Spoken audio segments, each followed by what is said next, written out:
Hello and welcome to the Be Formless Flow Driven CEO podcast, where we are reshaping life, leadership, and business from the inside out. And today I am welcoming to the show, all the way from Los Angeles, Menaka Gopinath. Welcome to the show, Menaka.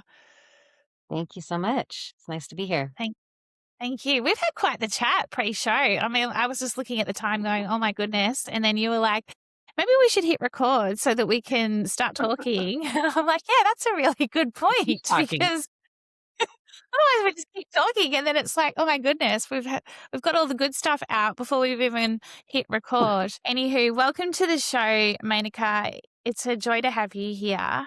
And I'm looking forward to getting into, I guess, quite a conversation because, like I said, pre-show, we went pretty much all around, but let's get into it.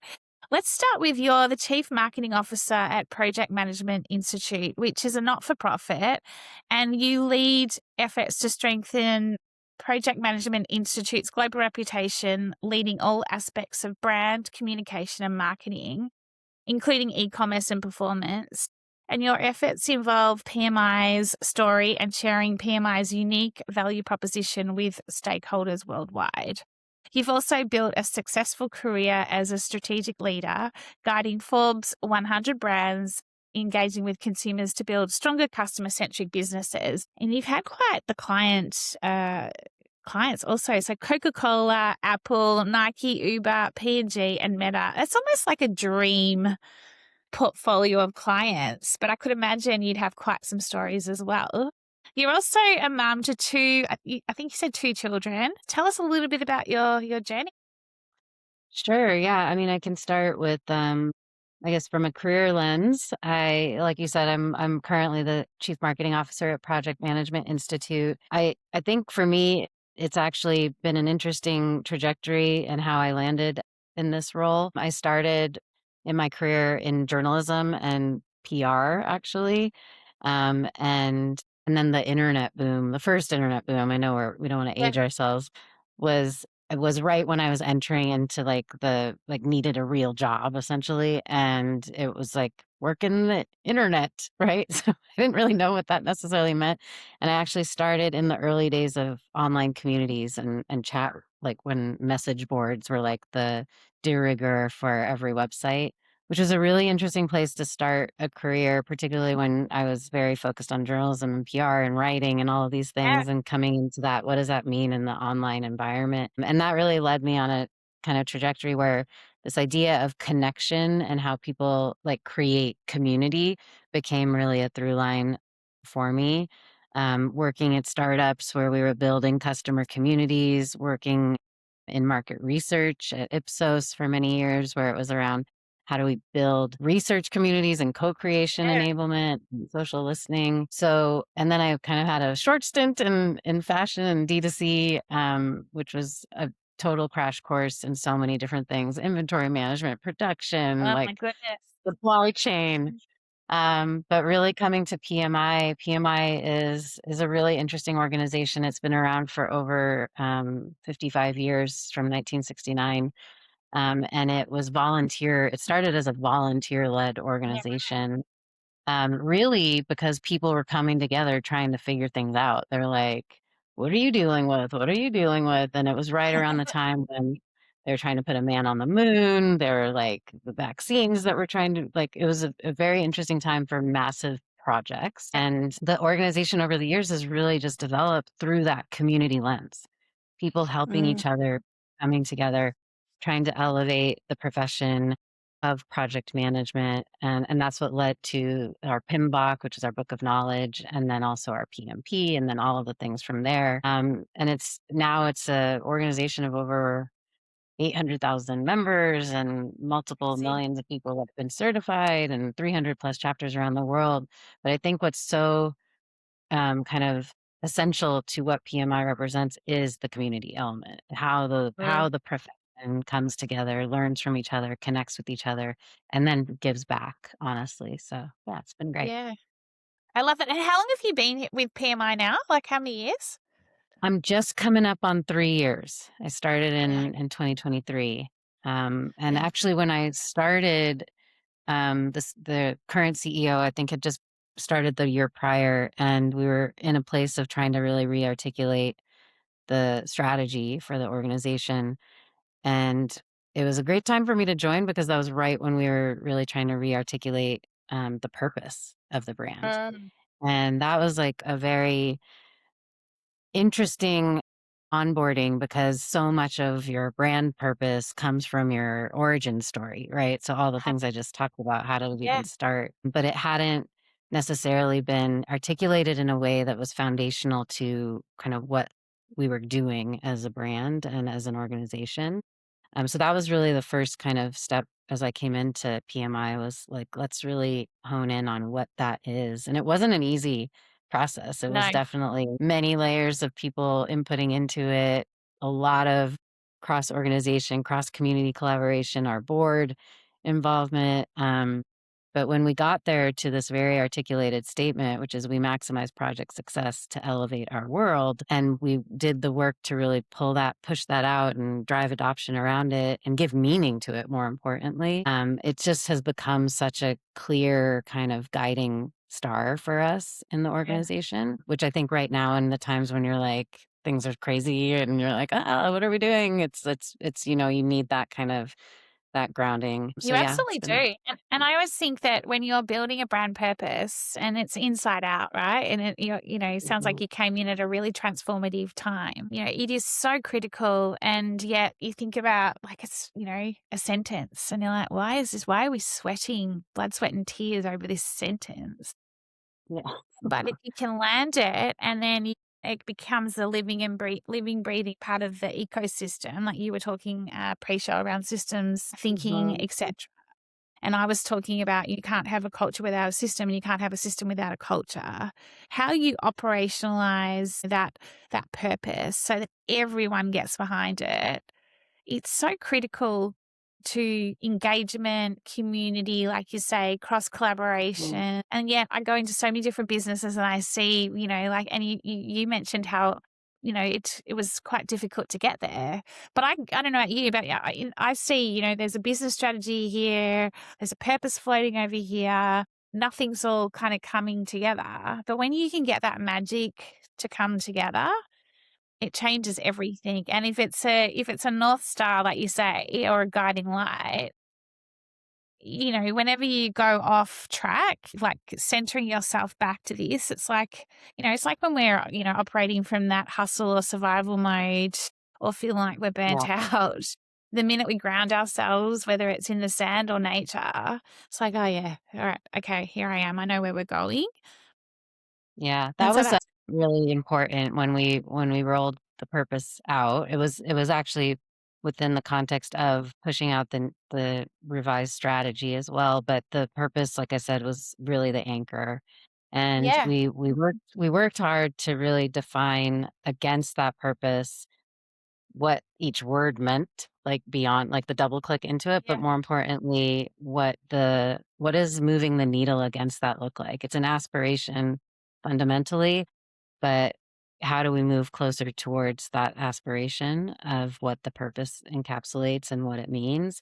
And so, like, Yeah. that really meant, like, having clarity and, like, okay, we maximize project success. What does that even mean to maximize project Yeah. success? How do we even define that? That was a very big starting point for us. And then when we talk about elevate our world, okay, how do we want to elevate our world? Where are there places where we have the ability to elevate our world? And where is that authentic to what the profession really represents? And I think for project management, no one really argues the skill of project management. But when you think about it as a formalized profession, that's definitely an area where, it's not necessarily as understood. And we really wanted to showcase that clarity between the strategy and the execution gap, right? Like you have to, Yeah. who's going to make sure we implement the things and make sure that there's a plan against how you do that effectively. So, yeah. Yeah, incredible.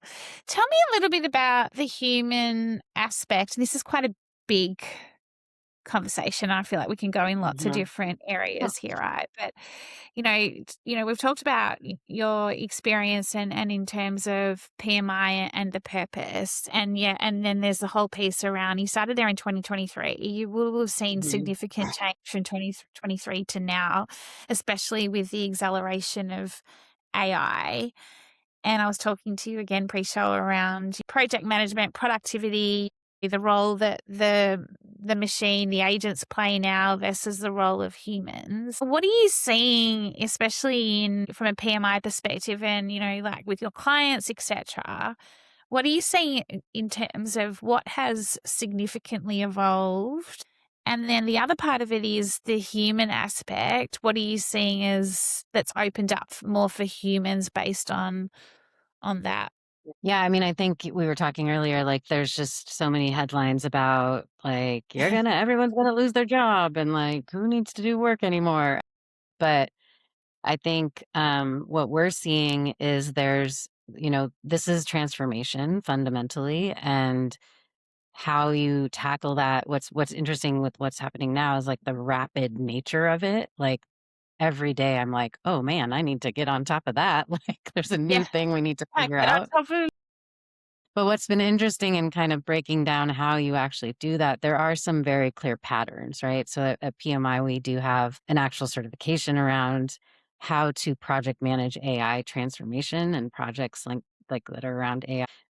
It's called kind of our 7 patterns of AI. But essentially, this is back to our system thinking conversation, right? Like when you think about how you're going to tackle a transformation or an automation or something that's going to incorporate AI, you still have to do a work breakdown structure to understand like the different tasks, whether it's going to be an agent doing it or whether it's going to be a human doing yeah, it or whether it's going to be a combination or their automation, whatever.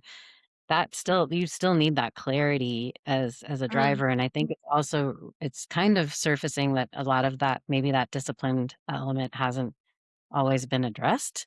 People are just no, and there's an element of agility where you're just figuring things out, but there's also where that kind of having a core system to kind of pull from is really critical. I think the other piece that we're seeing is where does the human need to really kind of dominate or drive, right? And I think we were talking earlier, like we're at a place where the question is more important than the answer in a lot of ways. Like you have to come to things with that desire for curiosity and critical thinking and like probing. I don't know how many times I've told LLMs I'm playing with, like, try harder. Like, that's so generic. oh, yeah, I feel same. I'm constantly prompting going, "This isn't good enough." Like, I'm becoming like this. So there's that, but then there's also just like, fundamentally, at least today, like who knows in the future, but fundamentally humans are still kind of the drivers and the people that are benefiting from the outcome of the work we're doing. Mm, And a lot of that requires orchestration and connection and making sure the right people and the right agents and the right whatevers are in the room or in those conversations to drive things when you hit friction points, when you hit constraints. And that kind of elevation, that's really what we're focused on from a project management lens and from the profession of project management is like, it's not just about task management. Like those are things that you can automate, but it's really about that elevated view of orchestrating connective tissue, driving that yeah. kind of elevated view of what does it take to drive that value at the end of the day that we are all kind of striving to drive. Yeah, and I think that is going to become more and more critical, don't you think, in terms of, like, just that ability to look at it from a bigger picture perspective versus just sitting down here in granular. And for me, what's coming up, even just thinking about that, is that it offers us as humans a huge opportunity to think beyond what we thought was possible or impossible, if you like. And I know that you talked to me about, Mhm. focus on the possibilities versus the limitations. Can you elaborate a little bit more on that, please? Because we could Yeah. go off into a huge space around our brains and everything. But yeah, I'd love your view on that. Yeah, I mean, I think I was telling you, I just posted on LinkedIn about this, but my younger son, Shaker, he was born with it's called a holoprosencephaly, mouthful. But essentially what that means is his midline didn't form properly. So his brain is actually fused. He doesn't have a corpus callosum. So obviously that's, it's there's a lot of challenges that that presents. It presents itself as cerebral palsy. And I think when we first learned about his diagnosis, we were very like, oh my gosh, what does this mean? What does this mean for us, for him, for our family? And one of the first people I was privileged enough to meet was a woman named Dr. Jill Bolte Taylor. If you haven't seen her TED Talk, it's called The Stroke of Insight, very worth watching. And she's actually a neuroanatomist who had a stroke and then like rehabbed post stroke and then wrote about that whole experience. But just her point of view on our brain and the right and the left and the energy and all of the things around that. So I was privileged enough to meet her, and she actually looked at my son's MRI and Wow. his like brain scan, and she saw it, and she was her first statement was less about the limitations. It was like, oh my gosh, wow, imagine all the possibilities when the right and the left are fused, like, just, like, the Yeah. excitement of that kind of, like, what is that? What could that mean? We don't even understand what that could mean. And so I think really what that kind of drove in me was that idea of, like, let's focus on the possibilities, not just the limitations. Like, obviously, there's always gonna be constraints and things that are hard and barriers we have to overcome, but where do we kind of open ourselves up to the wonder and the imagination and the curiosity that kind of gives you that lens of possibility? And I think that has really been an incredible mindset shift for me throughout my career in terms of what does that mean and what could that look like for all of us in our futures. Yeah. Yeah, Yeah. and do you and in terms of that philosophy, like, just that what's possible, nothing's impossible, everything's possible. I love that Audrey Hepburn quote. You probably heard it before, right? But Mhm. what are you seeing with based on that, and what you've, with your son and everything like that, from a mindset perspective to get you out of like, oh my gosh, like doom and gloom to having someone tell you like, wow, imagine like left and right brain coming together. Cause I think about that too and think, yeah, wouldn't it be like great? Because quite often the left tells you one thing, the right tells you the other. Or if you think about the brain, the amygdala is like constantly telling you, oh my God, it's like the world's falling apart. And, we've constantly got this like, you can't do this, it's not possible, and you need to keep trying. So then the perfection piece comes in. And then the prefrontal cortex is saying the newest part of the brain is like emotional, rational, like what's possible. With your team and especially what you're seeing with leaders as well, are you seeing that leaders are more focusing on, and we'll put AI back into this, do you think they're focusing more at the moment on the limitations and the scarcity of a new piece of tech coming into play that is shaking up and revolutionizing everything? Or do you think leaders are more focusing on the possibilities? Like, what's your take on that right now? I hope that they're focusing on the possibilities. I mean, I think we obviously leaders today are, I wouldn't say necessarily more than ever, but I think that there's just a lot of unknowns. Mm. There's a lot of things that are disruptive. There's conflict, there's challenges, there's like climate war. There's Everything. just a lot of things, and all of those there's tariffs, and, like, all these things impact how you lead and what you need to do as a business. Actually, at PMI, we just published our manifesto for enterprise agility. It's really all about the fundamentals of how do you kind of lead from a point of resilience as a superpower Mm. versus a thing that you have to grapple with, right? Like resilience can be something that actually becomes a competitive advantage if you are proactive around that and you lean into it and you know that that's just the norm. Is that kind of that flexibility that you need? So I do think that leaders are having to lean into that, whether they want to or not. It's really critical because you just don't know what the next day is going to bring. But I also think that we are really working hard, even from the marketing lens of a partner that I work with calls it filling the hope gap. And there is a lot dominating the conversations around all the things that are hard. And we can't ignore those things. That's not necessarily what I'm saying. But I do think that there are a lot of things that are hope inspiring. Yeah. And so where do we have those opportunities as leaders to surface those stories, to give them a platform to use them as a way to drive kind of the possibilities, right? Back to what we're talking about, because sometimes people just need the awareness to see that that's even something they could consider. And Yeah. then that kind of pushes them forward, right? So I do think as leaders, we have that responsibility, particularly if we want to kind of drive the change that we think is necessary to push us to a better future. Yeah, I agree. What do you do on your hard days? Like, I mean, obviously, you've had a lot, like, you've got a 9-year-old that, you find out when he's 5 months old, I shouldn't say, but and you've continued to, have a really successful career. Juggling all of that and, the fact that you have this, hope-inspiring attitude, this endless possibilities mindset. Like, we can't always be feeling up and hopeful, and I know that I'm an optimist. Like, but there's days where I'm just like, "What is this?" Yeah, Like, totally. give me give me a break, and I think as leaders, someone said this to me a while ago, and I'd love your thoughts on it. Sometimes the team needs to look after the leader, but it's always the assumption the leader needs to look after the team. And I thought that was a Yeah. really interesting analogy because some days you Yeah. just have to be vulnerable enough to say, "I'm having a really bad day today," and not see that as a weakness. Comes back to being Mhm. like affection piece. How do you manage that? How do you do it as a leader?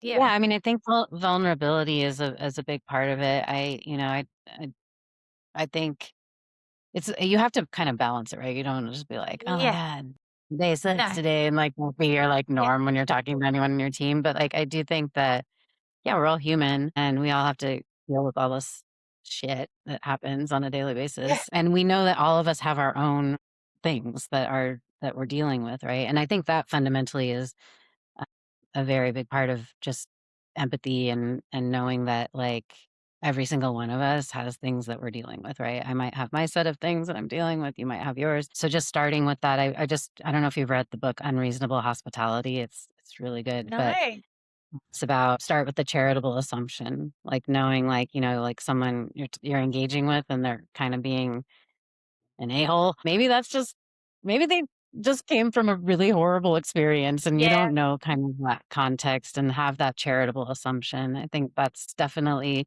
a mindset shift, right? Because it can be easy to, if someone's talking to you in a way that you don't appreciate and you're like, oh my God, what's their problem? And you get all like upset about it. 100%. But the reality is like, is that your problem? Maybe it's their problem, and Yeah. maybe there's something that is driving it that has nothing to do with you. So I think that's very freeing in a lot of ways. I think the other piece is I really prioritize variability or variation in the experiences I have. Like I don't like to be like in one tunnel. I like to really like expand my horizons on a daily basis, whatever that looks like, whether it's going to have dinner at a place I've never been to, whether it's going to see a music show, whether it's, I went to my first college football game recently. That was a Oh, whole well done. experience. Whoa. But I mean, those are all things that expand your perspective. That also just opens your mind to the different ways people live and experience and express themselves. And I do think that expanded perspective also gives you framing in terms of how to manage things and deal with elements of your life and that might be hard. And then I think the other thing is just knowing that there's such power in understanding and coming back to who you are and coming back to yourself, right? Like there are times when I'll just lay on the ground and for 5 minutes and just like do a body scan. There's something very grounding about that. Check all your Just energy, all your aura. or just going outside and looking at the trees or, there's these things that are just very, they bring you energy and sense of self. And even like taking the time to do that, even for those small amounts of time, it can have really, I think, big impact.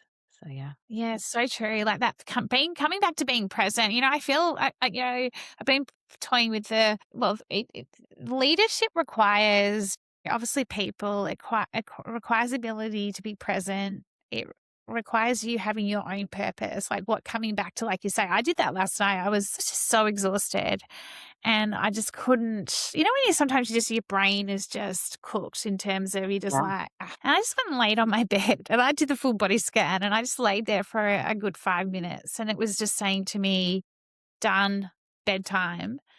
And I actually just last night listened for once, just like in terms of, like not going to do one more thing. And so I think that's that ability to know and listen and know when your body is telling you and your mind's telling you just, and your soul, I just need to rest now.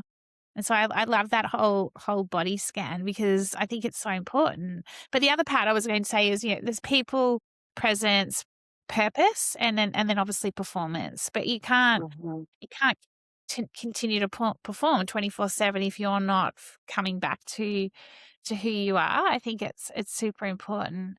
But the other bit I loved Yeah. as well was that you called out, this charitable assumption. I always used to say to my team, and I still raise it in terms of you never know what's going on in somebody else's world. So, like, if you're having a meeting with a client on, in the morning and they come in and they're peed off or whatever, like, just remember that it may not be personal. It could be something to do with some other factor that's happened. And quite often it generally was right that it was like, this is not personal. They've just had something else and they're lashing out at you.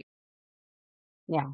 And, of course, there's times when it's just that's not appropriate and you got to call it out. But like, I do think having that mindset of remembering that there's generally something else driving Yeah. that. Yeah, I absolutely. think a lot of times someone said, one of the guys I used to work with, he goes, I think they just need a sandwich. Maybe we just need to give them a sandwich. I called a client once because we were always doing these morning presentations and she would come in and she'd hate the work because like I said, my background's advertising. The ideas Mhm. never got over the line. So I just thought about it one day, and it comes back to being curious, asking the questions, the ability to have the critical thinking. I'm like, something is going on here. So I called her this particular day. She was like, Mhm. I was a junior at the time. She's like the CMO, scary. Like, she was quite a scary woman. Like, I shouldn't say, like, you're not scary, but like, do you know what I mean? She was just one of those leaders that Yeah. was really quite scary. And I ring her and I'm like, can I just ask you, like, what's with the morning? Are you not a morning person? And she said, and she laughed her head off on the phone. And she said, no, I'm absolutely not. I stay up till like 2 in the morning. I hate morning meetings. And so we were doing all these presentations at 8:30 in the morning, 9 a.m., thinking it was great for her. And she hated it. So what I'd organized going forward was because sometimes we had to do these presentations in the morning, but I would Mhm. get her coffee, I'd get her breakfast because I knew if we had her coffee and breakfast and she had this specific breakfast thing, it would just make life a lot easier, and it completely Yeah. changed the dynamic of the relationship, and it just goes back to that ability to always ask questions, be curious, and just Yeah. know that what you're seeing here is not necessarily always what's actually happening. Oh, I've got wow. 2 final questions for you. You talked around, I call it novel experiences in terms of expanding your perspective and also the possibilities. What are you seeing as I guess, in terms of that expanded perspective and possibilities, what are you seeing as the biggest opportunities right in front of us right now in terms of, I guess, from a business perspective and from a leadership perspective? What are you seeing? Uh, wow, that's like a broad question, and I'm but Yeah, like, it's you really mean like in broad. terms of what are the biggest? I don't. I mean, I Yeah, think. yeah, Yeah. Let me think about that. I mean, I feel like the fundamentally, I am very driven by how can we make the world a better place, but yeah, that can feel very overwhelming when you say it at that level. And so, where are those incremental opportunities to drive better? And so I think that's something every single one of us has the capacity to do, and it and kind of breaking down that it doesn't have to feel like you're like this amazing saint to do it. So I feel like that's a big opportunity because I do think I don't know. but I feel that we are at a precipice of something that's going to be revolutionary. It's the year of the fire horse. And the normal state of business today is grow, grow, grow.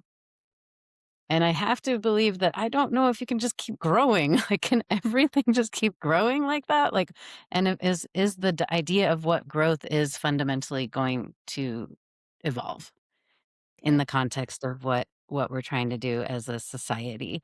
And I love I that. feel like us as leaders actually have a role to play in that reshaping and pushing that into a place where it can actually have real impact on our human race and our planet.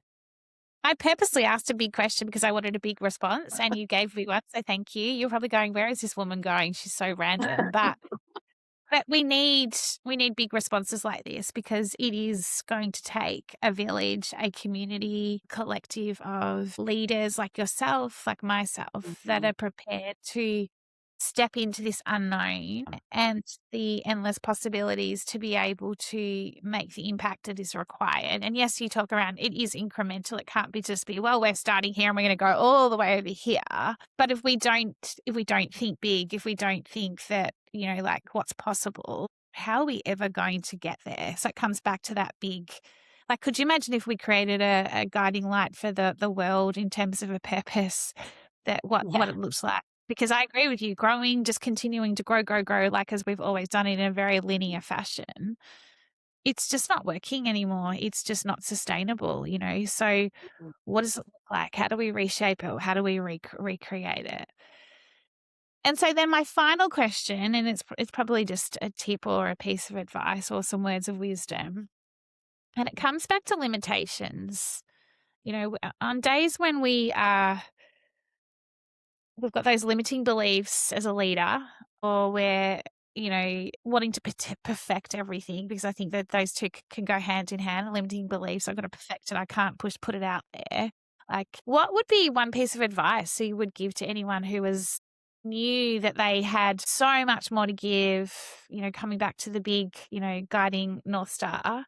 What would be your one piece of advice to them? I'm gonna actually crib the advice from the Unreasonable Hospitality book that we just read. We just had a big workshop across our whole team with the I folks love it. from that wrote that book. But one of the exercises they did with my team that I just loved, which was so simple, was they had every single person just write down something that fills their tank, right? What's something that's rejuvenating to you? What's your oxygen mask, right? And I mean, the answers were all over with many different things, right? Going out to dinner, seeing my friends, being with my baby, like going on a walk. But I think just having understanding of what that is for you and knowing that you have to prioritize that. I think for me, like the power of like, just even sitting next to Shaker and looking at him in the face and us smiling at each other, like, is so rejuvenating for me. Like, it just, Oh my his God, his so spirit beautiful. fills me with so much joy, and so I think that's one thing for me, like, I can just leave the room and be like, "Oh my god, that was the most annoying call in the world," but I can go and then I see him and I'm like, "Oh, okay, like, what's what is this all about at the end of the day?" But I think all of us need to really know what fills our tank and how to do that effectively because it's that oxygen mask metaphor, right? You gotta take care of yourself if you're gonna take care of anything else, so Yeah, it's incredible. Monica, how do we find out more about you? How do we find out more about the Project Management Institute? sure. Well, you can find me on LinkedIn and PMI is at pmi.org. But yeah, I'm happy to connect and talk more. It was really great to be I here love today. it. Thanks. No, thank you. And definitely go on to Monica's LinkedIn, sign up or just connect, because you've got some great articles there and great posts, I should say. I'm going to watch that YouTube. What did you call it? The Stroke of Good talk. Insight. I think you said it. Yeah, the TED Talk. You've given us some great books. So thank you so much for your time. I've thoroughly enjoyed chatting with you, and yeah, filling that hope gap, and hope is inspiring, and the possibilities are endless. Gosh, imagine if we got back together in a year's time and we were like, "Whoa, remember last year when we were talking about this and look what's happened to the world, like in the best possible way versus all this doom I and love that. gloom that's currently on the news. I can't do it." I'm just like, "No, Yeah. stop." So, thank you so much for your time. Have a wonderful evening, rest of the week. Thank you. Thank you. Ta.